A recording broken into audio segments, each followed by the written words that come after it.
now everything's about the bit. Dude, you hear about the bit bought it? Oh my god, like it full on crashed. Yeah, but everything's crashing right now. Well, yeah, but so and it's still worth like $20,000 though, right? I don't know. It's fiction. It's fiction. It's not fictional, but it's like so.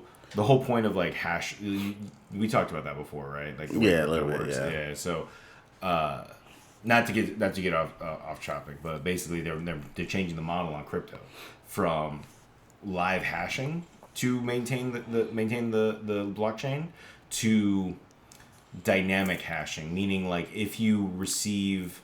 So the way it worked before, if you think about like a pointed space, you need 6 axes, or you need 6 points to coordinate for 1 point, right? Okay, yeah. Right, because you need 3 lines for a 1 point in 3-dimensional space, right? So so to make those 3 lines, you need 6 points, correct? Right, so to maintain that 1 point in 3-dimensional space. So it's the same thing with Bitcoin, right? So you needed to have all these other computer systems continuously agreeing that Joe Schmo has 4 Bitcoin. You know what I mean? Like they had to say, okay, Joe Schmo had 4 Bitcoin. Joe Schmo has 4 Bitcoin, and they just kept repeating that as long as he still had those 4 Bitcoin. Then he says, "Oh, I want to hand this Bitcoin over to you, Ray." And he says, "Okay, now Joe Schmo has 3 Bitcoin, and Ray has 1 Bitcoin." And they just keep it forever and ever and ever, right? So it required live systems. So now what they're doing is they're switching over, and I forgot the name of it. I'm so dumb, but I forgot what it's called. But basically, it means you switch over to like 100 people or 100 systems agree that you have 1 Bitcoin, and that's enough.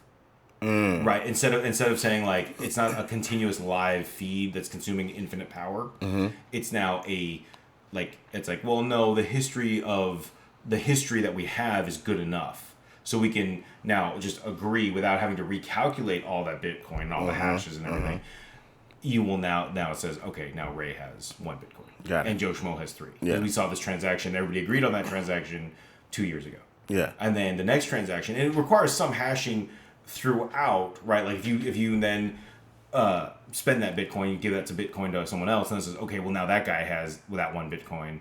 But then it's like, okay, that requires some processing to begin to establish that. Once they have enough systems have agreed that has happened, it's now no longer required to be continuously hashed. Yeah. Okay. Right. So that lowers the power consumption, which reduces the workload of the blockchain. So now you don't need a million mining rigs continuously hashing to maintain the blockchain. So now it's like, okay, well, that's why graphics cards. That's what I was just about to ask you. Did you take advantage of that? No, because I do not want previously mined graphics cards. I don't want something that was overstressed and is sitting in a dark closet somewhere. I want a new, fresh one that I'm going to put through the paces graphically, right? Yeah. And so it's funny because you look at the new 4090 that was just announced from Nvidia. The 4090 is like literally a brick. Jesus. Like it is. I SU not. It's like this stacked on top, like this big and like this. Jeez, that's huge. It's like, yeah, it's huge. And the reason it's like that is because they fully anticipated all the miners to still buy the next generation. Miners don't care about form factor. They're just gonna stack like 5 of them on a whole bunch of risers and then have their mining rig. You know who cares about form factor? Oh, gamers who have limited space, right?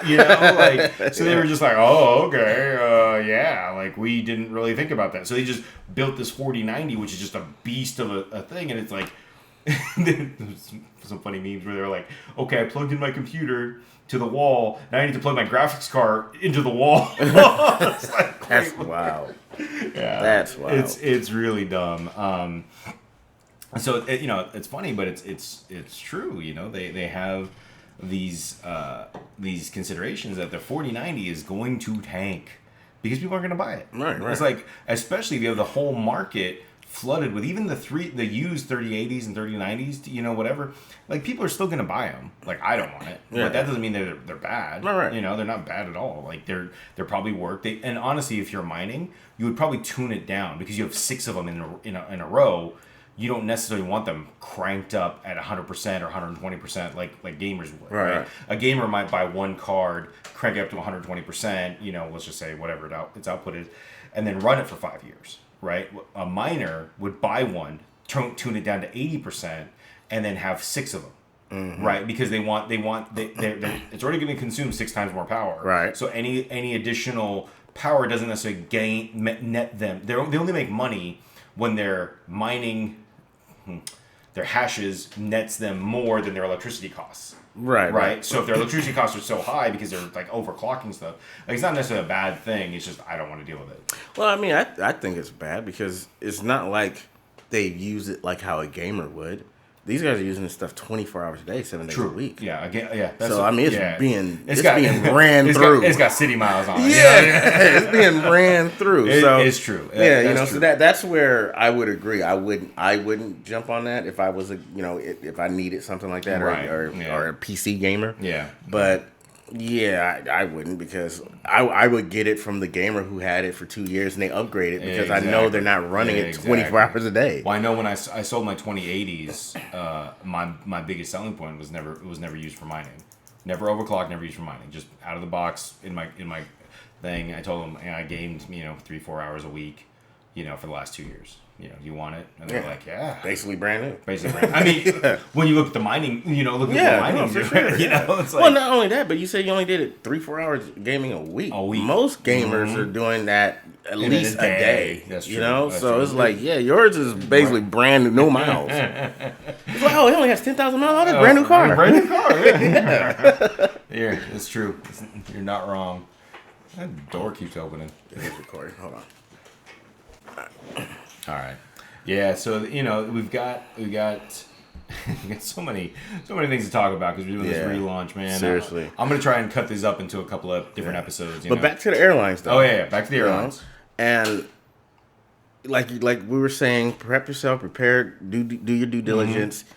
Don't be mean to the people that work there. Mm-hmm. It's a lot of the stuff that happens, these delays and all that's not their fault. And granted, I know it could be frustrating, especially when you're sitting there and they're not giving you any information. No, they said check back in 20 minutes. Yeah, because they're giving you what they know. Yeah. Like they don't know. They don't know. They're getting information from somewhere else, from a tower, from supervisors, from people from the crew that they're waiting on. So they don't know until they know. So we just gotta be just have to be patient. And I know it sucks, especially if you have a 2-hour layover and then you miss your flight and now you got to stay there overnight and all that stuff. Yeah. So it does get annoying. And another thing too. Well, you say what you're about to say. All right. So that just reminds me of the layover situation.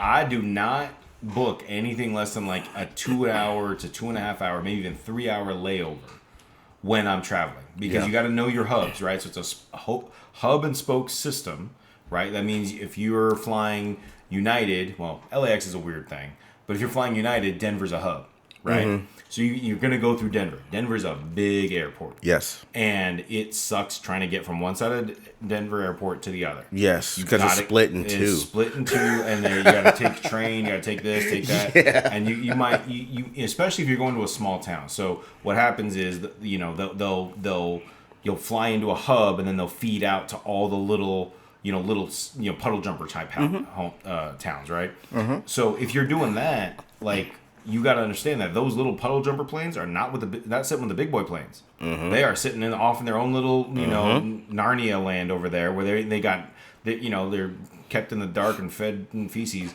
and that's what they do. So you have to understand that you are going to need time. There was recently I had a coworker that went to Kansas, and he was flying United LA to Kansas, and I was like, I don't know, somewhere in Kansas. He goes, I'm flying through Denver. I'm like, well, you need time, right? And he goes, well, what do you mean? I'm like, well, how much time do you have in Denver? And he's like, well, I don't know, like an hour and a half. And I'm like, okay, well, let's look it up. That's a little tight. Let's look it up. And that's what I told him. I said, but it might be okay. Yeah. Let's look it up on the map. I went to the airport map, and I said, okay, you're landing. I said, let's look up today's flight of that same flight number. Yeah. It landed at B27. Let's just say. Okay, B27. All right. And then the flight you're leaving, the flight that you're leaving to Kansas leaves today at F4. Okay. let's map it out. How far is it going to take from B-27 to F-4? That doesn't mean it's going to happen that day, but it gives you a good idea, right? Yes. And I was like, okay, and where are you on the plane? He goes, what does that mean? I'm like, well, it matters. If you're at the back of the plane, you got to wait for everybody to get off and get their crap, get their stuff. Haul all the people that couldn't lift their bags before still can't lift their bags down. I mean, it's a little bit easier, but they might get hurt. But whatever, it's not my problem. They're because you could wait up to 30 minutes. Oh yeah, planing. Just sitting there. Yeah, just sitting there. Yeah, and you're just sitting there. So imagine if your flight is a 45-minute layover, you spend 30 of those minutes waiting to get off the plane. Now you got 15 minutes to get where you're going on the other side of the airport. Before it leaves. Like, they already boarded. Like, yeah. You might be able to get there and just wave at them on the way out. Yeah, that's the flight I was supposed to be on. Mm-hmm. Hi, guys. Oh, yeah. man. So, no, I completely agree with that. Yeah. If you do, like, I try my best not to do a layover. Yes, exactly. But it's unavoidable. Especially when you're not in a hub of that particular airline, right? Yeah. So you want to make sure you have at least a couple of hours of layover time.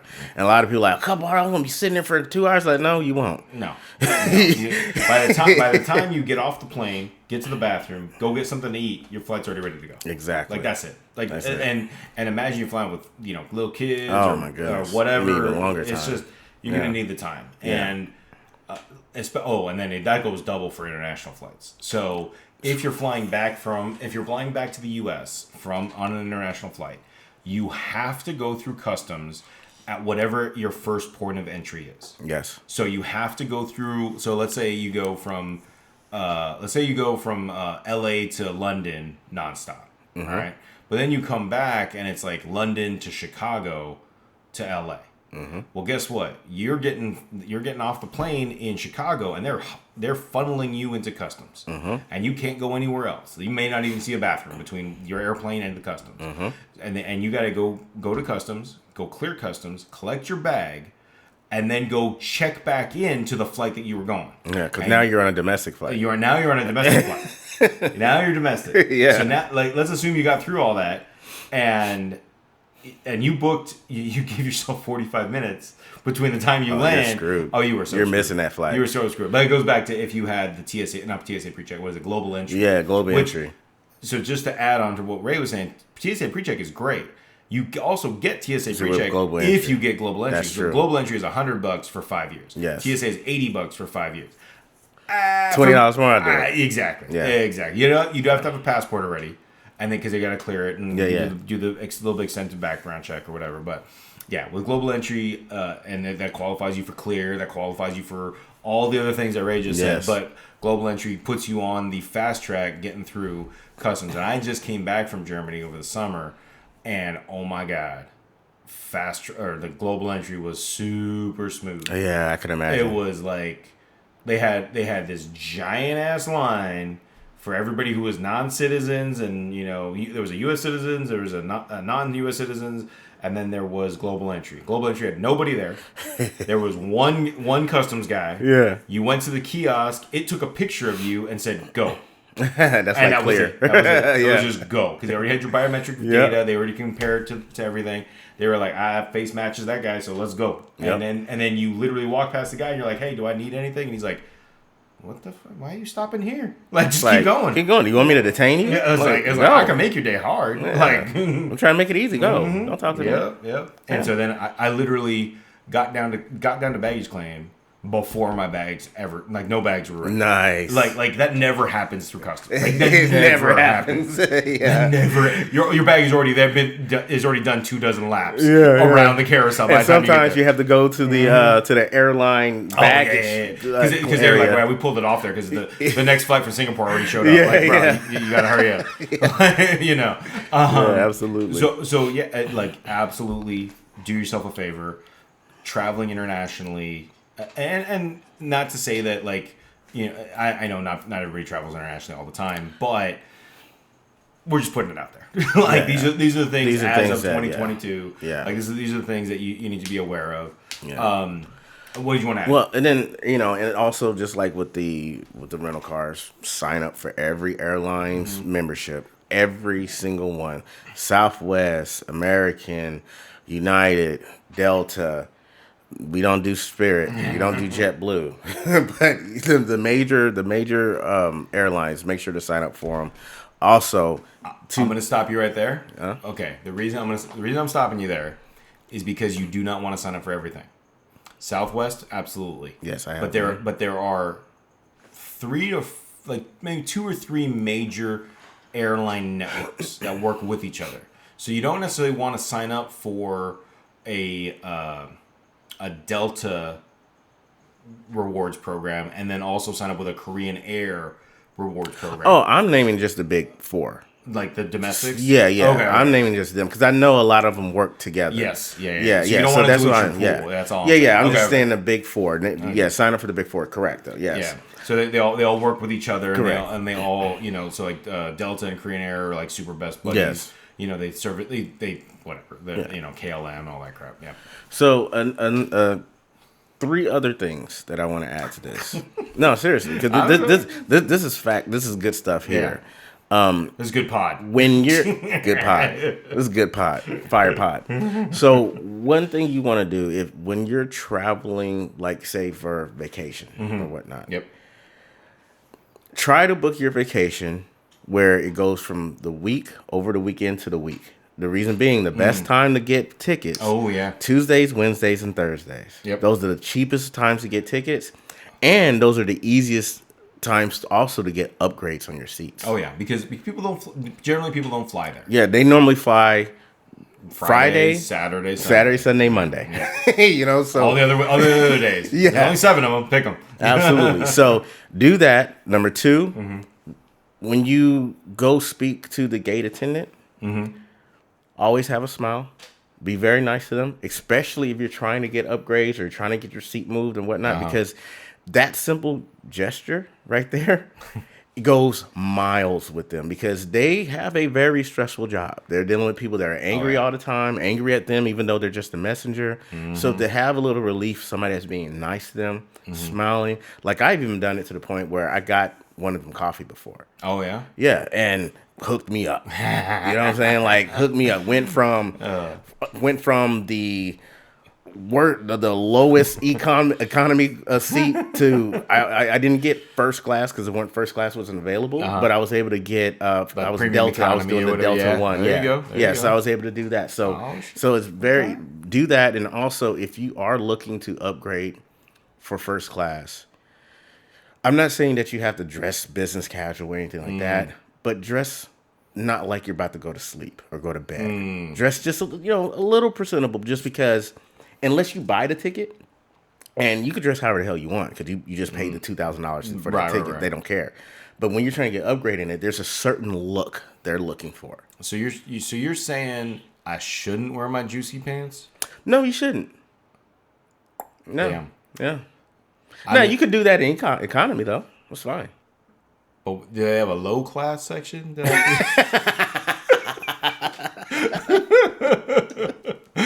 Where I can pay for the overhead bins with the lockers. Yeah. So I'm telling you, like this stuff is really key. When you board on the plane too, when you board on the plane, the flight attendants are there at the door greeting you. Yep. Smile and say hello to them. You have no idea how much better your service will be. You know what also works? $20. That's true, but still smiling when you give it to them. Oh well. Because if you don't, because I'll just take your 20. Thank you. All right, go sit in 28E. but it only goes to D. It's like, yeah, that's on the outside. That's on the outside. You're on the wing, my buddy. Yeah. So yeah, I mean, with these little hacks here, you will have a very pleasurable flight. Yeah. You will have a great experience. You will enjoy the time in between because now you're not rushing. You're just, especially with your layovers, you can leisurely walk while you watch everybody else running to it or people begging, hey, I know I'm all the way in the back, but my connection flight's in 15 minutes. I have to go. You don't have to worry about it. You don't have to be any of those people. You can just relax. You can let them go. You can be like, go. I have plenty of time because I made sure I had time. And also, so one of the cool things about also having status, if you fly, is that if you are about to miss your flight, like let's say you are in a situation where you had a 3-hour layover. Well, now you don't have a 3-hour layover anymore because your flight got delayed. Yes. You know, your flight got delayed. Now it's like 45 minutes. Yes. So if you have status, at least in my experience with United, Delta, I want to say American, but I can't because they didn't do it for me. But United and Delta, they sent me through the app, sent me a text and said, "Hey, we've already booked you on this flight." Oh, nice. Now, it didn't really help me because when I was on United going through O'Hare, they booked me on the Monday morning flight. Yeah. I was trying to get out there Sunday night, and they were like, "Oh, no, we already rebooked you for 7 a.m. tomorrow." And I'm like, that doesn't help me. It's 4 o'clock here. I need to get to Indiana. Yeah, do I have a voucher? Like, where am I staying? Do I have a hotel voucher? Hotel? Like, what's going on? Yeah. You know, and no, you know, like, well, and in hindsight, I should have just said screw it and just rented a car from there and just drove. Yeah, because I ultimately didn't get into. Oh, I was coming to see you. I didn't. That was when we were at. What was it? Indiana. Cummins? Cummins. When we were at Cummins. Oh, really? Yeah. Oh, okay. So, and I think that was not a United. I think that was American, actually. Because, my flight got delayed, and then I was coming out there for whatever. Like, that was when, you know, they were just like, hey, we've got budget. Go out there and help. I'm like, okay. Like, whatever. So, yeah, like, I just went out there, and they were... in hindsight, it was so close that I should have just rented a car from Chicago. Like, to go to Indiana. Yeah, because it was like an hour, like 3-hour drive or something. It's not that far. It's like it's not far enough to make a difference. But whatever, that's not what happened. But ultimately, so one good thing is I then went to the American Lounge, talked to the gate agent there, smiled and said, "Could you get me on an earlier flight? Not tomorrow?" And they go, "Oh, why'd they do that? Oh my God, that's so evil. Like, here we go. I got you on this one. It's at 7 o'clock." And I'm like, it was like 4 o'clock in the afternoon. Like, Yeah. we're good. Perfect. That's it. Now, it got me, I didn't get into freaking Cummins Land, whatever, until like midnight or whatever. But yeah, but you're not it is there. what it is. Yeah. You know? The next day, yeah. Mm-hmm. Yeah, so, I mean, these... Yeah, it's a lot of things you can do to make your trip a lot easier. Yeah. You know, it really is. And after traveling so much for business... Vacation travel is simple for me. Oh, bro. Oh, it's so easy. So easy. It's so easy. It's like, very simple. When I travel, they're like, you know, the entire family's just like, "How are you so good at this?" I'm like, I got paid to do this. I get paid to do this. Like, this is my kung fu, and it is strong. So, lastly, because this is like a trifecta, like when you go on Expedia.com or whatnot, they have you try to book everything all at once, your hotel, flight, and car. So we're going to talk about the hotel aspect. Okay. Once again, first and foremost, sign up for the membership. Yeah. Simple as that. Sign up for the membership. I myself have a membership with Marriott, Hilton, and IHG, which is Holiday Inn and its affiliates. And one thing that I really like about hotel memberships, their points and their systems add up quick. That's true. They add up very fast. Now, granted, when I travel, especially for work, I'm there for weeks at a time. Yep. You know, but they always have these multiplier offers and whatnot where you can get 2 times, 3 times, or for every 4 nights you get 10,000 points, you know, stuff like that. But one thing that does build up fast, you know, regardless of how often you travel, are the points. Yeah. And the points, one thing I would highly recommend when it comes to trying to use your points for rewards with them, when you look at it at face value, the best bang for your points are hotel free nights. That's the best bang for your buck. So like instead of like gift cards or combining it with like your airlines or whatever. Yeah, because if you think about it, 10,000 points can get you in, like IHG Hotel. 10,000 points can get you in at a non-busy hotel for free for that night. Or you can pay 10,000 points for a $10 gift card. Which one kind of, like $100 a night hotel or a $10 gift card? Yeah, that's a good point. So it's like, I'd rather use it for that. Now it's more like $100 gift card, but yes, I know. But still, it's like, well, and so okay. But here I have this. Let's check that. All right. He's I don't have my loud clicks. He's getting on his computer. He's now. Oh, he's typing in altavista.com and then typing in google.com. Damn it, Jerry, this is why we can't have nice things. All right, let's see what we got here. All right, but so, now there's other things like with the points. You can also get it to redeem products and stuff like that. Now, I've done that too. Yeah. Because I had so many IG points, I couldn't get through them all. So I ended up buying a Samsung Galaxy Watch with my points. I got Samsung. We would gladly accept Samsung sponsorship. Oh, we definitely would. Yes. Like you can pay him in product. I'll take money, but you can pay him in product. Yes, just to let you know, PDA, I will sell the product for the money. Because I already have a lot of Samsung products. You already has everything. You can't even pay him in product anymore. Yeah. Thank you, though. Okay. I greatly appreciate it. But no. But real talk, we would love a Samsung sponsor. We'll just let you know. Yep. But what else to say? Yeah, so I used it for a product. So I got that. I got some Beat Pro headphones.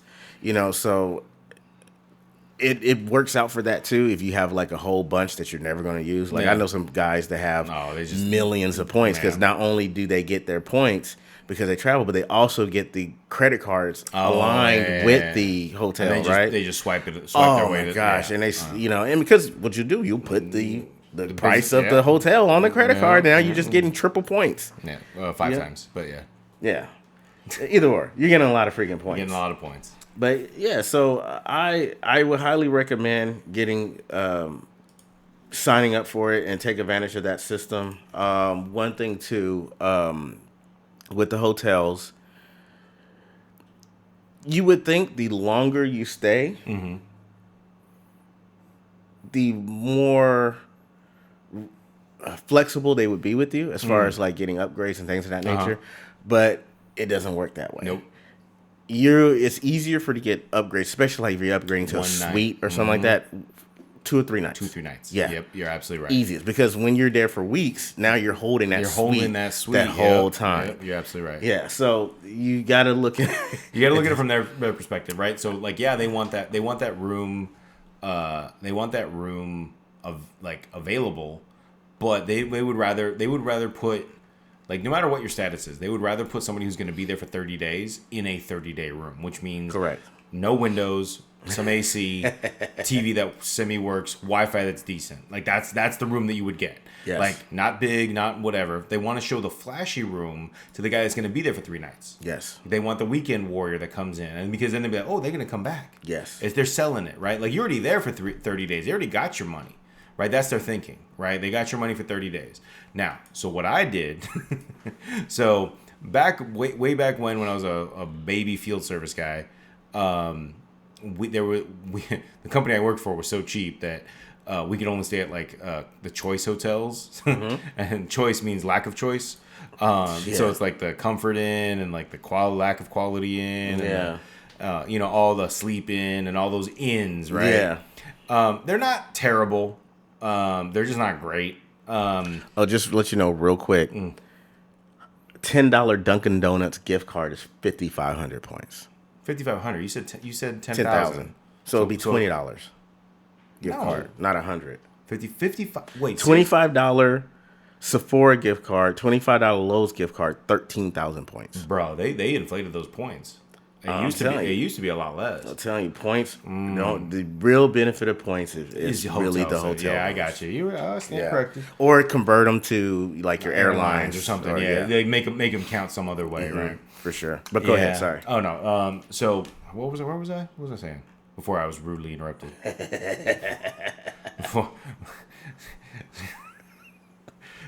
Co-host or not? What the hell, bro? And then the sad thing is, I can't tell you. I know you can't. This is terrible. Stop, pause, record. I was too busy looking up the gift cards. Okay, so gift cards are 20,000 points or whatever. Yeah, that. See, it's not worth it. It's not worth it at all because like you said, you can get 10,000. I think even 8,000 gets you a free night at like a non-super busy hotel. Seriously, you know? And you can mix and match that. And so okay, it reminds me of something else. I got a bone to pick with IHG. I got a bone, multiple bones to pick with them. So I recently redeemed a bunch of points. Okay. I stayed at a hotel, one of their Kimpton brand hotels. Those are nice hotels. They're really nice, really nice. I was really happy with it. Except we only stayed one night. I had reserved it for 2. Stayed one night. Called them. They never gave me my points. They never credited my. And those points are a lot for Kimpton. It was 60,000 points for a Kimpton. Jeez. So I was not happy about that. Yeah, I can understand that. More recently, I went to go book another night with points, and I was looking at the Intercontinental. Oh, that's a nice one That's too. a very nice hotel. I stayed at the one in downtown LA. Thanks to you told me about it. I told you about that one. Oh, That's a nice one. nice. It's so nice, and that's the same one I'm looking at. And I look at it on the app, and it says, "Hey, you can stay here, and it's going to cost you, whatever, 40,000 points." Dang, that's really good. Well, it plus $200. Oh, you did the split. Yeah, you can split it, right? All right, yeah. So I was like, okay, man, it's not too bad. It was like 60,000 points for one night, or you can divide it up like that. I don't remember. It doesn't really matter. The point is, it said points are available. Then you click on it, and it's like no points available, no room rates available. No points. No points. I hate when they do I'm that. like, yeah. Well, why did your map view show me that points were available? And when I click on it, you ain't got nothing. Like, what's going on with that? Yeah. And you can look it up right now too. Like, check it out and just look up points for this weekend or 2 weekends from now. It doesn't matter. Yeah, that's what I'm about to do right now. And you'll see that they will tell you that you can book points at the hotel, and then it shows you nothing available. Yeah, that's horrible. Yeah. And so, I mean, shifting gears, a hotel points program that is actually really good is the Marriott program. Oh, really? Marriott, there's never, if they've got a room, they will sell it to you on points. Oh, nice. They will convert whatever the current nightly rate is into points. So it's not certain. It's not days. It's not blackout days. It's nothing. They would just be like, listen, you got the points, we got the room. See, I don't stay at the Marriott enough to know. See, and that's why I didn't either until I was talking to some of my coworkers, and they were like, well, yeah, we just stay over here at the Residence Inn, and we get we're paying $300 a night, and we're paying this and paying that, and I'm like, holy cow, that's a lot. And they're like, yeah, but we get the points and. There is no blackout dates. There is nothing. If they got a room, it's the only thing that would stop them from selling a room on points is if they're sold out. Yeah, see, and here right now, I'm looking them up right now for hotels in LA, and none of these are available with points right now. Yeah, that's what I'm saying. Oh, wait, here's one. Oh, Diamond Bar, man. I might want to stay in Diamond Bar. Oh yeah, let's do a vacation in Diamond Bar. All right, here's a Long Beach Holiday Inn. Pass. Yeah, not much. Pass. What else you got? Look up Malibu. Malibu's got so they added a new thing called the Mr. and Mrs. Smith. Mr. and Mrs. Smith, yeah, dude. I was like, okay. That's another level right there. It is. It is really nice. Now, it is not, they're boutique hotels. They are not, they are not chains. Yeah, they're not. So, yeah, they're like, they're all different. Like some are cottages, some are like stuff in the middle of nowhere, but really nice. You know what it looks like? It looks like a whole bunch of boutique hotels got together, created a liaison called Mr. and Mrs. Smith, and that liaison sold them to IHG. Yeah, you know what I mean? It's like, because they're one of the newest additions. Yep. Too. Yeah. I mean, it's cool. It's a fantastic way to do business. Like now they'll accept points. You can earn points staying there. Like you're now part of the network. It's fantastic.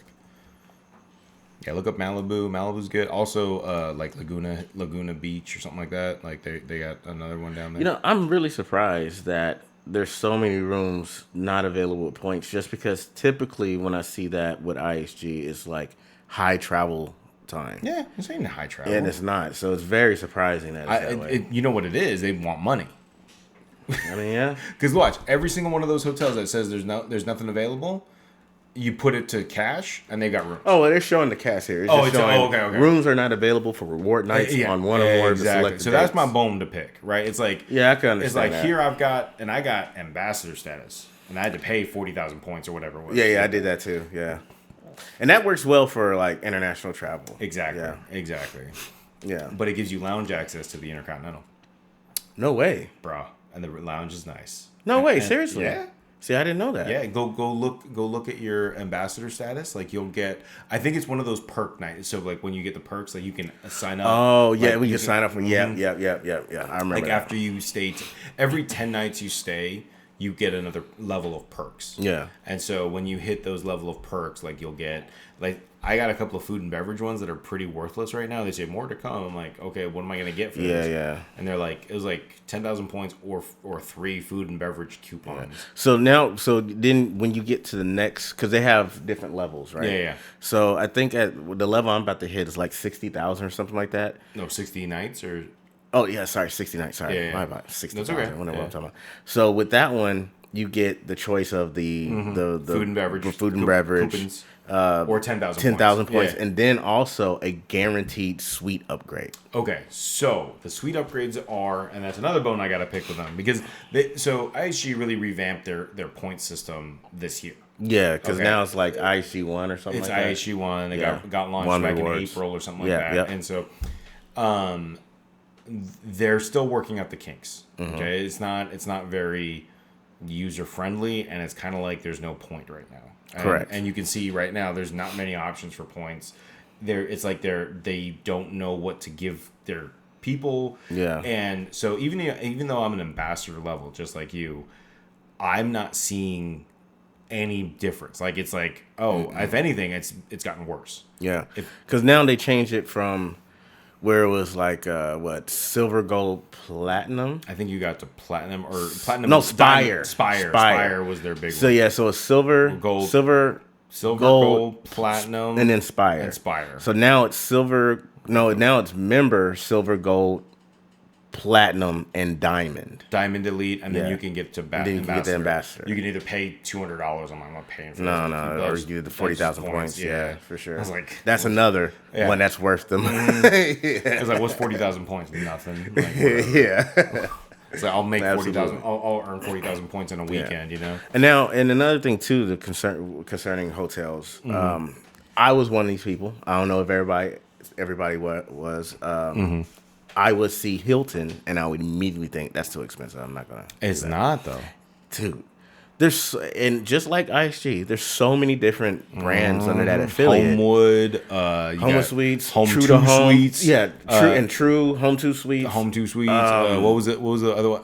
The Hampton Inn, Express. Yeah, you get so many, and they're not. And the thing is, they're relatively on the same level price wise as the IHG hotels. But they're so much better, man. So much better. Oh my god, dude! Like Doubletree's on there. Doubletree's on there. I stayed at a Homewood Suites, which is, if anybody knows IHG hotels, is equivalent to Staybridge. Oh, okay. Oh, yeah, wow. It's okay. equivalent. It's the same, same kind of like studio apartment kind of situation. Studio apartment to a 1-bedroom or 2-bedroom. Yeah. Okay. But the thing is, with there at the Staybridge, like a lot of the IHG places that aren't the Holiday Inn hotel, but the Holiday Inn Express and then Staybridge, you get breakfast in the morning. Yep. And the breakfast at Staybridge is, it's nothing to write home about. It's whatever. Like sometimes I'll just like, I'll skip out. Yep. But at the Homewood, dude, it really tasted like home cooked food. Shit. It was ridiculously good. Ridiculously good. All right. It was just really nice. Even though the people at IHG treat me very nice, the way it's like comparing the way they treat you customer service wise is like how Chick-fil-A treats customers. That's how like full on drank the Kool-Aid, the whole night. Okay, it's ridiculous. Like after that experience, I was sold. Okay, I was sold. Like this trip I have coming up, I was kind of torn. I was like, I'm this close to redoing my diamond status, whatever, for IHG. And then I was like, well, I'm about to hit gold on Hilton. Gold on Hilton. I was like, you know gold what? on Hilton. I was like, I remember that experience. I went with Hilton. And even though if I don't travel anymore this year, I still will be a gold member with IHG, which the only difference, I'm platinum, sorry, platinum member with IHG. The only difference in that and Diamond Elite, which I didn't even realize, is Diamond Elite gives you this diamond members hotline. That's it. I've never used it, so I really don't care I'm about if I to lose use it because I'm gonna call and complain about the lack of available rooms for when I want it. Right?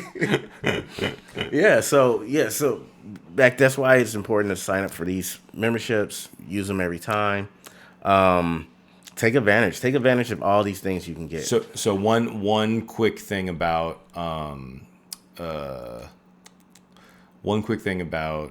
gold status, about like, so it's just about statuses in general. Airline status is so important to get to gold. Yeah. Okay. But if you don't travel a ton, it's very difficult. It is very difficult. It's very difficult. So I'm going to tell you a little story. Okay. I think you know about this already, but okay. So back in 2019, before Corona, I was in a situation where I was not going to hit gold status on Delta Airlines. I was so close, and they gave me a buy-up option. The buy-up option was, I want to say it was like $500 or something like that. It was like it was enough. It was like it's worth it, dude. It's worth it. So let me tell you how worth it. It's worth it. All right, people. Real quick, y'all. I understand $500 is a lot. It's a lot of money. It's a lot of money. It really is. But the perks you get between silver and gold when it comes to airlines is drastic. Yes. It's like when you compare it to like a hotel, it's like being a member to Diamond. Yes. 100%. Yeah. Because it is and here's the main reason for that. The main reason why the buy-up is $500. It's a lot of money. Like that is a lot of money. That is nothing to sneeze at. Yeah. But I spent it, or I bought the $500 upgrade to gold because it was going to be good for the rest of 2019 and all of 2020. Now, if you remember, something happened in 2020.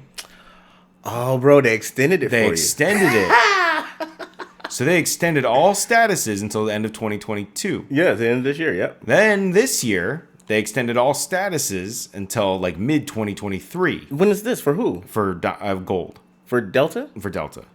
Oh. I think. Maybe I'm wrong. Because we're end of 2022 now, so I might be out. Yeah, because I'm still silver. You're still for silver? Delta. Okay. Yeah. I was so close to gold. Oh, I didn't get the buy-up. You didn't get the option. buy-up option? No. It's because they don't like you. Probably. It's because you weren't smiling. You didn't slip enough 20s. I didn't smile. Yeah, you didn't smile. No, because here. Let me explain the difference between silver and gold. So gold puts you on their next level, which obviously is one more level up. However, if you are Delta, I think is what's called Star Alliance. No, not Star Alliance. What was their thing? One World Alliance or something that. Yeah. One World. You are One World Gold. What that means is if you're flying internationally on, let's say, Korean Air, you now have One World Gold status, which gets you into the lounge.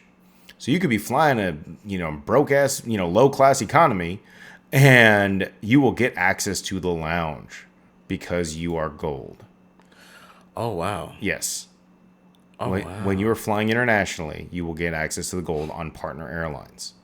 So any partner airline that you are flying, when you're flying internationally with gold status, you get treated like a gold member on those airlines. That's awesome. So whatever the perks that go with it. Now, silver is all domestic. That's the only perk there is domestic. Yeah. Once you get to gold, that's where you want to be. Yeah. And the first time I learned this was I just hit gold on United. I hit gold on United, and that was like the not breaking point, but it was like so United partners with Lufthansa, and Lufthansa is a far superior airline than United. And United, I was flying Lufthansa, and I was going to I forgot, Germany somewhere, I'm sure. Mm-hmm. And they were just like, "Oh, you're a gold member. Oh, here you go. Here's access to this lounge that I didn't realize was amazing and 10 times better than any United lounge I'd ever been in." And it was just like, oh my God, Yeah. So more addicting than crack. Meth ain't got nothing on lounges and first class. Let me just tell you. Yeah. Like that is super. Like if you never fly first class in your life, please don't start. Like that's the best. That's the best thing I can say. Now I don't consider, like, if you get on the airplane and you turn right, that's not first class. Yeah. I don't care what they say. Yeah. That's not first class. When you get on the airplane and you turn left, that is first class. Yeah, yeah. That is first class. Whatever is up there is first class. Even if they call it business class, that's still first class. That's still first class. That's still first class. You got to be on a plane big enough to support the product that they want to sell. Yeah. Now, the difference between business class and first on like Lufthansa or like Korean Air and stuff, realistically, not that big of a difference. Like your food is a little bit better, you get a little bit more attention, but quite honestly, I don't want any attention. I just want a nice, comfy seat. Yeah, you know what I mean? Yeah, like I don't want like make sure my drink is always full. You know, make sure I got my fuzzy slippers, whatever. Like we good. So that's. I think you have any other travel life hacks that we can talk about? I think we've exhausted everything. Yeah, I think we've pretty much exhausted. This might be like a 3-episoder. Yeah. Like I got nothing left. Yeah. No more gas in the tank. But yeah. Oh man. All right. Well, that wraps it up for our relaunch episode. So episodes plural, maybe? I don't know. We'll see how that goes. We might have to tune it up a little bit and have to do a remote session or something to get you to re-record some stingers here and there. But we'll see how it goes. For sure. But yeah, thank you so much for listening. Sorry it was so long, and sorry for the technical difficulties. But we got a new setup. Hopefully, we sound better. Yes. I hope you guys can hear us better, and I think our product is going to be better overall, and that's what we want to do. We want to make sure that we are entertaining and educational. That is our goal. Completely agree. Yeah. So yeah, thank you guys. Thank you so much for listening. We appreciate it, and looking forward to give you more information and more product out here. And we're out.